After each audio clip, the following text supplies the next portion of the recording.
Students say Sandra Bland was a member of the marching band which practices right here in this building. They say they are frightened and outraged, but they say they are not surprised what is gaining national attention happened right here in Waller County. Police say it went down here at the City West Apartments and 9 other complexes. We spoke with one victim who shares her story to tell women how easy it is to become a victim. Don, that's the truck right there. Sadly, the driver of the 18-wheeler died. Officials say the truck went over a barrier and hit a natural gas line. We've seen the rain really heavy for the past half hour. Again, a lot of lightning, a lot of thunder. Here's another look at the parade. It kicked off at 8:30, but many say the party will go on all night. Lee Park. Ashley, looks like we have perfect timing. You're beautiful, and there's a beautiful sight behind you, too. Well, Chris, this is the best part of the night. We're looking at the fireworks. The show started around 9:30. The sky has been lighting up, and people have been out here having fun all night. Of course, the fireworks is the icing on the cake. For me, it's having an outlet such as writing or ballet, which you guys all know, but I can't believe I just shared that. We're glad you did. Yeah, I can't imagine. A lot of people. I can't imagine going through a brain surgery. I know it was 6 years ago, and you have to have these regular updates, and this is the first one you've had. It is, and it's just amazing that I'm here in the medical center with the most world-renowned, like one of the most world-renowned neurosurgeons, and he was so calm, and he just really made me feel at ease because I was really nervous during this story. Yeah. So, Ashley, a lot of people fired up. Chris, they certainly were. They say the investigation is moving too slow, and this trooper should not only be fired, but indicted. The ones amongst you who will bring discredit to you, those are the ones that we're talking about. On a day when it felt like it couldn't get any hotter. Had it not been for this trooper's behavior, we believe Sandra Bland would be alive today. Quan LX and protesters lit their own fire. I'm going to speak frank to you. In that cop's mind, he was saying to himself, who does this think she is talking to me like this? And then that's when he said to her, get out of the car, I'll light you up. Well, since you like lighting up black women, there's a whole bunch of black men coming today. Let's see if you want to light some of us up. Deputies guarded off the front entrance where Trooper Brian Encinia lives, and neighbors watched. As many kept saying if it weren't for that trooper, Sandra Bland would still be alive today. What's your message to the trooper, specifically as being a woman who could put herself in Sandra Bland's position and mindset? You should think before you react. Just because she might have been rude, that's not against the law. What she came off as her strong voice, that is there for all of us, and that she shouldn't have been treated that way. Even Gloria Rubach, a white woman, says this situation is near and dear to her heart. But I also believe that in the slogan Black Lives Matter, because I think we have to say that. White lives have always mattered, but in this day and age with the epidemic of police shootings, I think it's a priority for all of us of all nationalities to say Black Lives Matter. Father God, you have the power to pull all the curtains back. Protesters ended with prayer and a hope that their prayers would be answered. We also asked Quan LX if Sandra Bland's family was on board with today's protest, and he responded that today was an action he called for. Live in the newsroom, Ashley Johnson, Fox 26 News. At first glimpse, this looks like your typical high school gym. Teenage boys shooting hoops. And like all kids, most of their day is spent in class. But take a closer look. These aren't school uniforms, these are county jumpsuits for juveniles. This gym is the Harris County Youth Village. I was being very defiant at home. I wasn't listening to my mom. I was staying out past curfew. Just wasn't following rules and directives at all. The kids can't be identified, so let's just call him Joe. He's been here for 2 months. When I first got here, I started off kind of rocky. I wasn't willing to open up and accept the program. And now that I've been in the program, I'm doing wonderful. It's not what you might expect for a juvenile detention center, where crimes range from shoplifting to attempted murder. On the outside, it looks like a resort. Pretty flowers, palm trees, and a lakeside view. On the inside, discipline, strict rules, and locked doors. For these kids, this is their last resort. These are the kids who are begging for society to get to understand them. and to give them a chance to trust them. Yes, they're not perfect, okay, but none of us are. But we're trying to help them to understand if they continue to work hard, they can turn their life around. Loretta Tickner is one extremely dedicated superintendent. She works with most of these kids for 4 months. What makes you scratch your head at night? What causes sleepless nights? Thinking at times that we're not creative enough.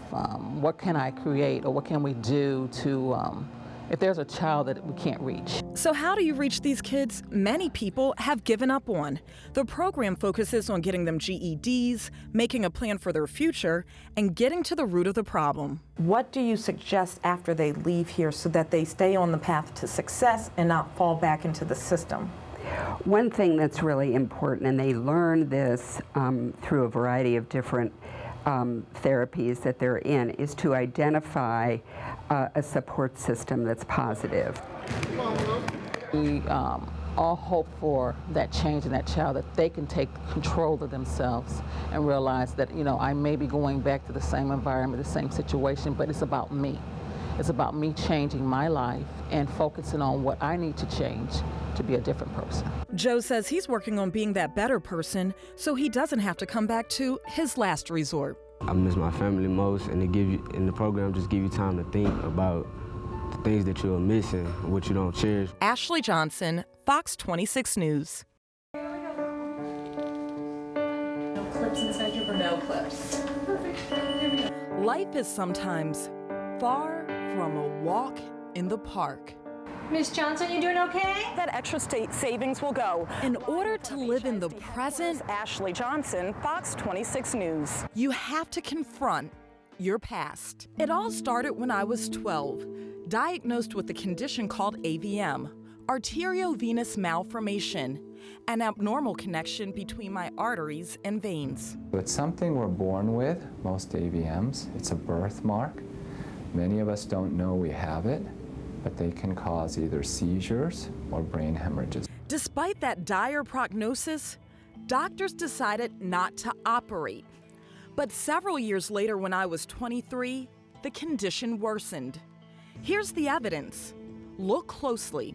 That dark mark you see is my brain hemorrhaging. The result, a stifling headache, too much to bear. I couldn't even walk. Yours was probably much more difficult because you had a hemorrhage, which is out of the blue, you're sick, you're in the hospital a long time. Much more of our surgeries are elective, where we know it's going to happen. Brain surgery was my only option. Doctors cut through my skull and removed the damaged part of my brain. When you're a child with AVMs, it can come back a lot, and when you are an adult, it doesn't tend to, and you're kind of in the mixture because you were diagnosed as a child but removed as an adult. 6 years later, an appointment with Dr. Dong Kim, a world-renowned neurosurgeon at Memorial Hermann Hospital. He's the man who saved Congresswoman Gabby Giffords. So there's two questions that we're dealing with for you, Ashley, as you know. One is there any evidence that your AVM has come back? And do we need to worry about that? And then the other is, are you having some fluid buildup in your brain? Questions that could come with some very scary answers.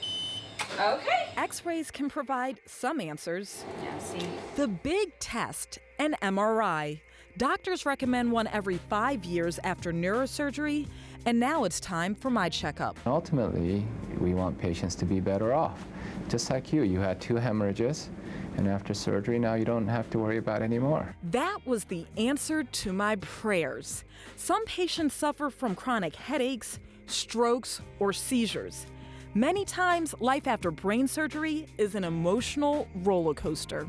Sometimes patients need a little help, and we'll set them up with a therapist because you can go through depression very easily, kind of a post-traumatic situation, and you just have to be aware of that.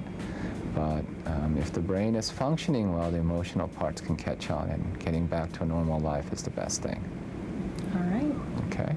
Thank you, Dr. Great. Nice to see you. I know, thank you. Oh. Till this day, I get chills thinking about what I went through, and from an emotional standpoint, many people deal with their surgery in their own way. For me, it's having an outlet such as writing or ballet, which you guys all know, but I can't believe I just shared that. We're glad you did. Yeah, I You're can't helping a lot of imagine. people. I can't imagine going through a brain surgery. I know it was 6 years ago, and you have to have these regular updates, and this is the first one you've had. It is, and it's just amazing that I'm here in the medical center with the most world-renowned, like one of the most world-renowned neurosurgeons, and he was so calm, and he just really made me feel at ease because I was really nervous doing this story. So you came to Houston for a reason. You I didn't did. realize it, but you came here for a reason. Is it over? Are you in the clear? What's next? The good part is they can't rule it out 100%. And like he said, my case is very tricky because I was diagnosed as a child, but I had it removed as an adult. So if you're diagnosed as a child, there's a good chance it could come back. But if you have it removed as an adult, you're pretty much in the clear. So I will continue to get my checkups, but for the most part, I am thanking God that I'm okay.